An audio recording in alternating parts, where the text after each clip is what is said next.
Hi hello friends, welcome to my channel. Friends, మా ఛానల్ని first time చూస్తున్నట్లయితే తప్పకుండా సబ్స్క్రైబ్ చేసుకోండి. అలాగే వీడియో నచ్చినట్లయితే తప్పకుండా లైక్ చేయండి. స్టోరీలోకి వెళ్ళినట్లయితే ఈ రోజైతే ఈ ఎపిసోడ్ అయితే చాలా సూపర్గా ఉండబోతుంది. ఆదిత్య అయితే అలెక్యని చూసి ఒక్కసారే షాక్ అయిపోతాడు. అలెక్యని చంపాలని చూసిన ఇందుమతి నిజస్వరూపం అయితే జ్యోతి తెలుసుకోబోతుంది. అలెక్య ప్రాణాపాయ స్థితిలో ఉంటుంది. అలెక్యకి ఏదైనా ప్రమాదం జరుగుతుందా, లేక తనని డాక్టర్లు ఆదిత్య కాపాడుకోబోతున్నాడా, అలెక్య ఆనందిని ఆదిత్యని కలపబోతుంది. అది ఎలాగో తెలియాలంటే వీడియోని స్కిప్ చేయకుండా చివరి దాకా చూడండి. స్టోరీలోకి వెళ్ళినట్లయితే ఇందుమతి అయితే అటు ఆదిత్య ఆనందిలా మొదటి రాత్రి, అటు చైతన్య జీవనల మొదటి రాత్రి సునంద ఏర్పాటు చేస్తుంది కదా.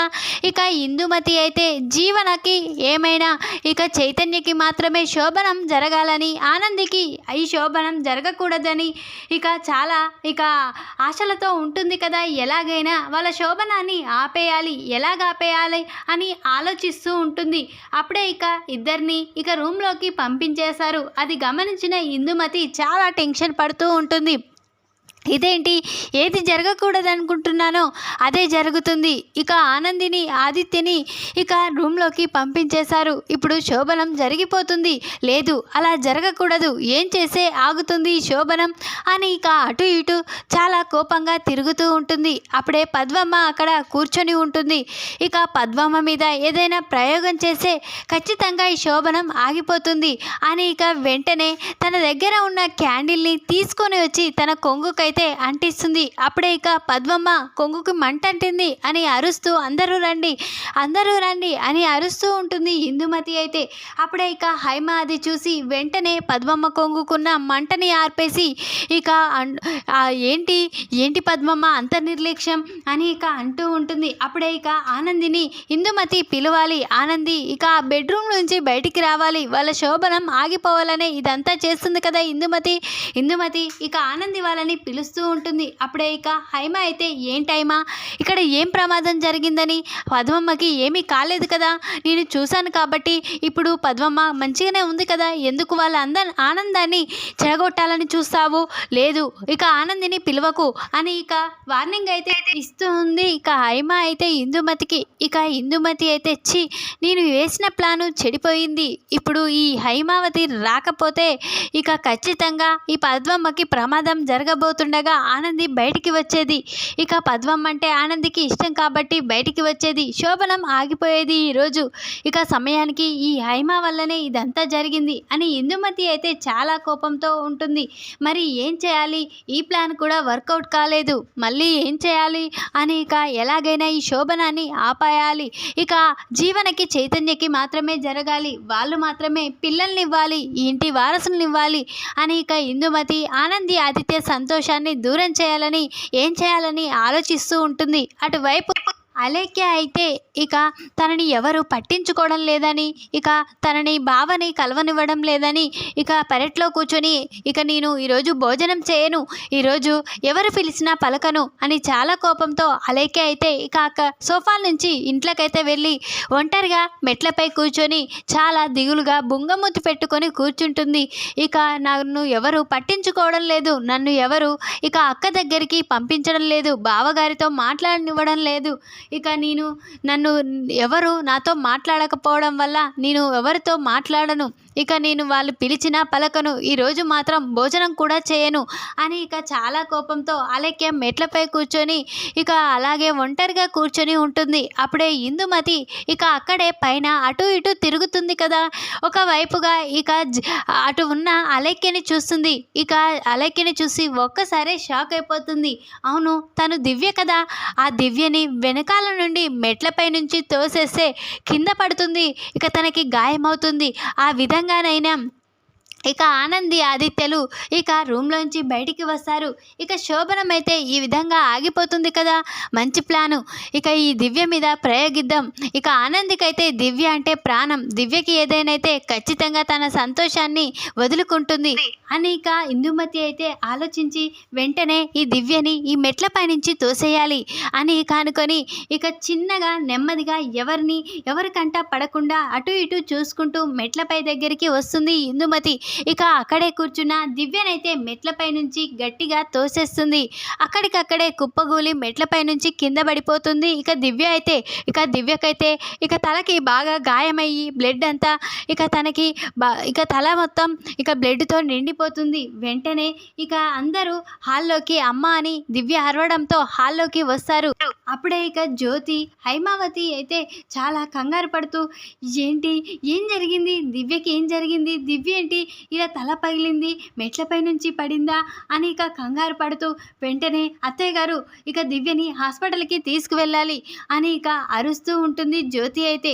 అప్పుడే ఇక ఇందుమతి ఇక ఆనందికి కూడా ఈ విషయం చెప్దాం, ఇక దివ్యకి ప్రమాదం జరిగిందంటే ఆనంది తట్టుకోలేదు అని ఎలాగైనా ఆనందిని ఇక శోభనం జరగకుండా చేయాలని ఇక పిలుద్దామని ఇందుమతి అంటూ ఉంటుంది. అప్పుడే హైమ, ఇందు నీకు ఎన్నిసార్లు చెప్పాలి, ఆనందిని ఇక నువ్వు డిస్టర్బ్ చేయకు, ఇక దివ్యని మేము హాస్పిటల్కి తీసుకువెళ్తాం, ఇక అటు నేను సింహాద్రి పద్మమ్మ ఇక జ్యోతి సూర్యంలో ఉన్నాం కదా, మేమందరం చూసుకుంటాం, ఇక ఆనందిని చైతన్యని ఇక జీవనని ఇక ఆదిత్యని ఎవరు డిస్టర్బ్ చేయకూడదు అని ఇక హైమ అయితే ఇందుమతికి వార్నింగ్ ఇచ్చి ఇక అక్కడి నుంచి అయితే దివ్యని హాస్పిటల్కి అయితే అందరూ కలిసి తీసుకువెళ్తారు.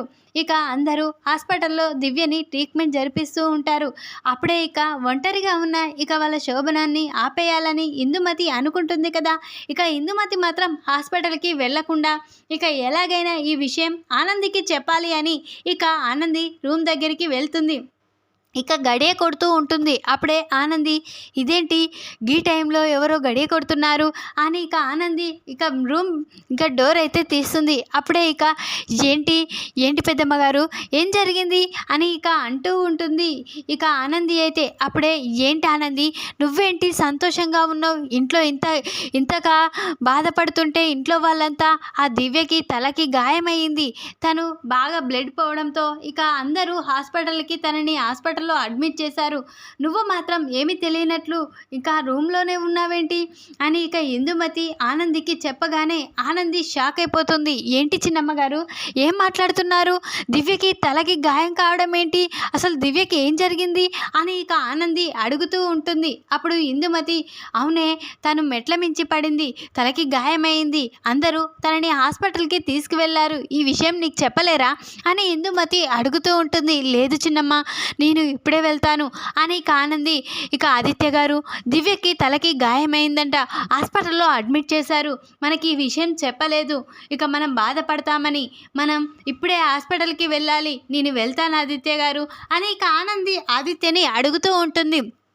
అప్పుడు ఆదిత్య మాత్రం, లేదానంది నేను కూడా వస్తాను, ఇద్దరం కలిసి హాస్పిటల్కి వెళ్దాం అని ఇక ఆదిత్య ఆనంది అయితే ఇద్దరూ కలిసి దివ్యని అడ్మిట్ చేసిన హాస్పిటల్కి అయితే వస్తారు.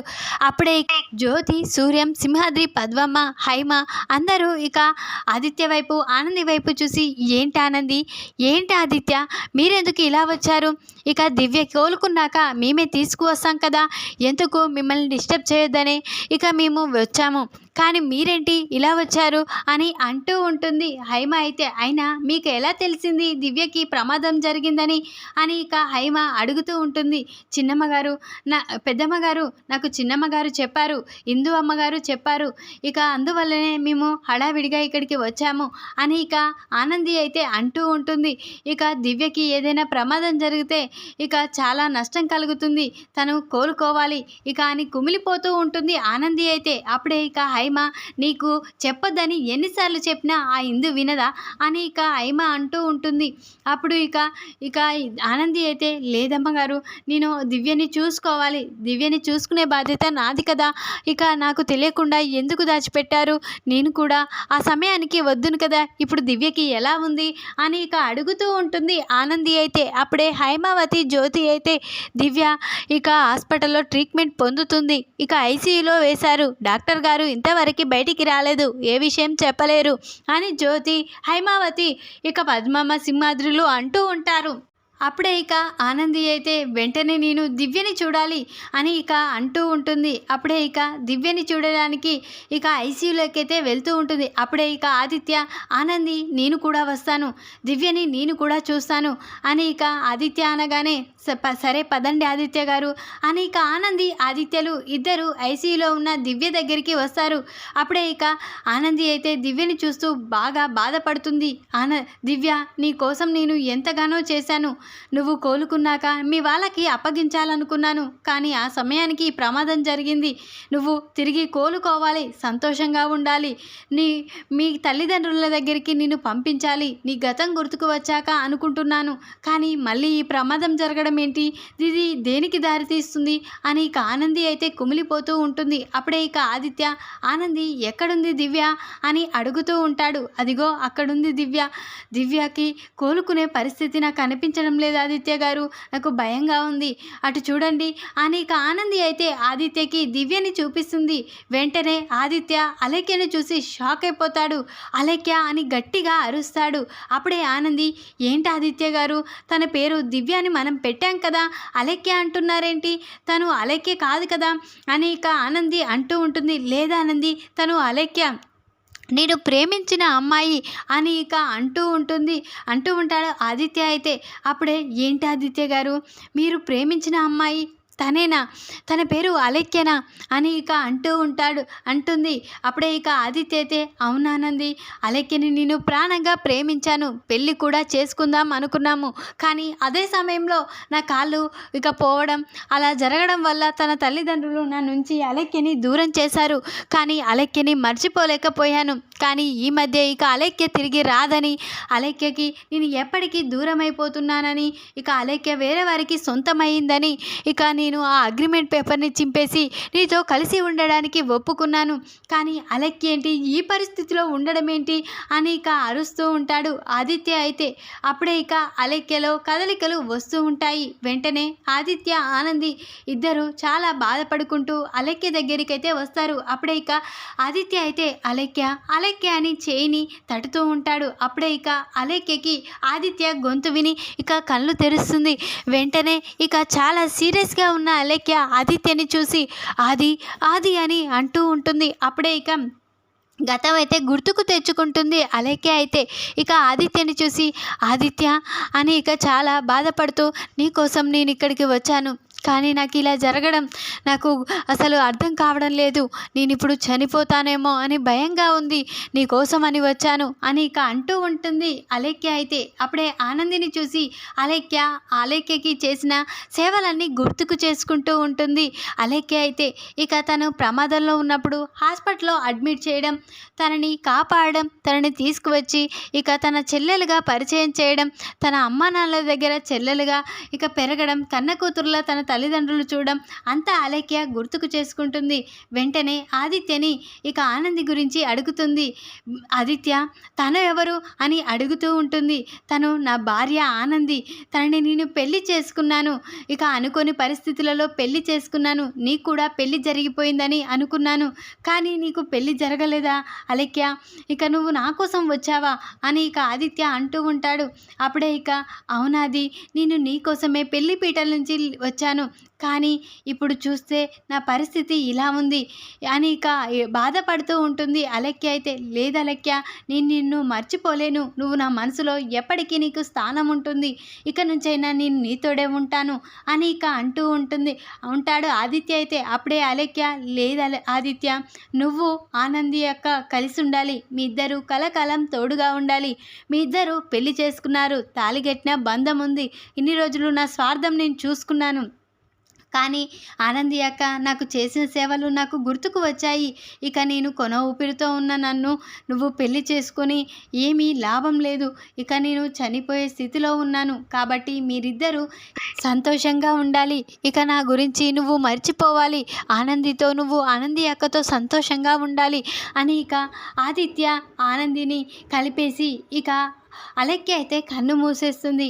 ఇక అలెక్యని చూసిన ఇక ఆదిత్య అయితే కుమిలిపోతూ ఉంటాడు. ఆనంది కూడా చాలా బాధపడుతుంది. ఇక అలెక్య కన్ను మూయడం చూసి ఇక వాళ్ళిద్దరిని కలిపి ఇక తనైతే కన్ను మూసేస్తుంది.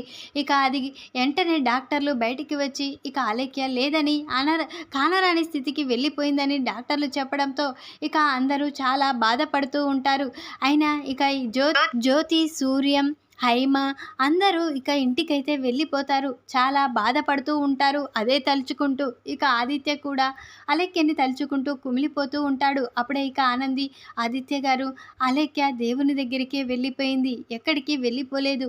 మన ఇద్దరిని కలిపేసి తను ఇక వెళ్ళిపోయిందంటే దేనికి అర్థం ఇక అని ఆదిత్యనైతే మార్చేస్తుంది ఇక ఆనంది అయితే. ఇక జ్యోతి, హైమాలు మాత్రం ఇక ఇదేంటి మన ఇంట్లో ఇలా జరగడం ఏంటి, దివ్య విషయంలో లేదు, ఇదేదో కావాలనే జరిగింది. ఆనందిని ప్రతిసారి ఆనంది శోభనని ఆపాలని ఏదో ఒకటి ఇందుమతి చేసింది. ఆ రోజు ఇక పద్మమ్మ కొంగు కూడా మంటంటింది అనుకోకుండా. అదే సమయంలో ఆనందిని పిలవడానికి వెళ్ళింది. మళ్ళీ ఇప్పుడు అలెక్యకి ఇలా జరగడం, మళ్ళీ తన దగ్గరికి వెళ్ళింది. తనకి ఇక ఆ దివ్య గురించి చెప్పి హాస్పిటల్కి తీసుకువచ్చింది. అంటే ఇదంతా ఇందుమతే చేసిందని నాకు అనిపిస్తుంది. దివ్య విషయంలో ఇందుమతే మెట్లపై నుంచి తోసేసిందని నాకు అనిపిస్తుంది అని ఇక హైమ జ్యోతితో చెప్తూ ఉంటుంది. అప్పుడు జ్యోతి, అవునత్తయ్య, నాకు కూడా ఆ ఇందుమతి మీదే అనుమానం ఉంది. తను ప్రతిసారి దివ్య విషయంలో ఏదో ఒక గొడవ పెట్టేది. అంటే ఈ ఇంట్లో మనకు సీసీ కెమెరాలు ఉన్నాయి కదా, దాని ద్వారా ఇక ఇదంతా ఎవరు చేశారో తెలుస్తుంది కదా అని ఇక జ్యోతి అంటూ ఉంటుంది. అప్పుడు హైమ, అవును జ్యోతి, మన ఇంట్లో అన్నిట్లో ఇక హాల్లో కూడా సీసీ ఫుటేజ్ ఉంది, ఖచ్చితంగా దాంట్లో చూస్తే తెలుస్తుంది కదా అది ఎవరు చేశారో అని హైమ కూడా అంటూ ఉంటుంది. అప్పుడే ఇక జ్యోతి అయితే సీసీ కెమెరాను ఓపెన్ చేసి చూస్తుంది. అప్పుడే ఇక హైమ దివ్య కూర్చున్న మెట్లపై నుంచి చూస్తూ ఉంటుంది. అప్పుడే ఇక హైమ దివ్యని వెనకాల నుంచి నెట్టేయడంతో దివ్య కింద పడిపోతుంది. ఇక దానివల్ల ఇక దివ్యకి గాయం కావడం, దివ్య ఇక ఈ పరిస్థితిలోకి వెళ్ళిపోవడం, ఇదంతా ఇక ఇందుమతి అని తెలుసుకుంటారు జ్యోతి. హైమాలైతే ఒక్కసారే షాక్ అయిపోతారు. ఇక ఆనందిని బాధ పెట్టాలని చూసిన ఇక ఈ ఇందుమతి మనిషిని కూడా చంపడానికి వెనుకాడలేదు. అంటే ఇలాంటిది మన ఇంట్లో ఉండడం ఏంటి, వెంటనే పోలీసులకి అప్పగించాలి అని ఇక హైమ అంటూ ఉంటుంది. వెంటనే హైమావతి పోలీసులకి ఫోన్ చేస్తుంది. అప్పుడే పోలీసులు వచ్చి ఇక రాగానే వెంటనే ఇందుమతిని పిలుస్తూ ఉంటుంది. ఇందుమతి పోలీసులను చూసి షాక్ అయిపోతుంది. ఇదేంటి ఇక అక్కేంటి ఇక పోలీసులను పిలిపించింది, నా గురించి తెలిసిపోయిందా ఏంటి, దివ్యని చంపేసింది నేనే అని కంగారు పడుతూ ఉంటుంది. ఏంటి కంగారు పడుతున్నావు, ఇక దివ్య విషయంలో ఇక అదంతా నువ్వే చేసావని మాకు తెలిసిపోయింది. ఇక ఈ ఇంట్లో సీసీ కెమెరా ఉందని నువ్వు తెలుసుకోలేకపోయావు. దివ్యని చంపడానికి కూడా వెనుకాడలేదు. ఇక నిన్ను పోలీసులకి అప్పగిస్తేనే ఇక ఇల్లు సంతోషంగా ఉంటుంది. ఇక ప్రాణాలు తీసిన మనుషులు నా ఇంట్లో ఉండడానికి ఇక చోటు లేదు అని ఇక హైమ అయితే ఇందుమతిని పోలీసులకైతే అప్పగిస్తుంది. జ్యోతి, హైమాలైతే ఈ విధంగానైతే ఇక ఇందుమతి నిజస్వరూపం అయితే తెలుసుకుంటారు. ఇక దివ్యని చంపేసిందన ఇందుమతిని ఇక పోలీసులకి అప్పగిస్తారు. ఈ వీడియో కనుక మీకు నచ్చినట్లయితే లైక్ చేయండి. మరిన్ని వీడియోల కోసం ఛానల్ని సబ్స్క్రైబ్ చేసుకోండి ఫ్రెండ్స్. Thanks for watching.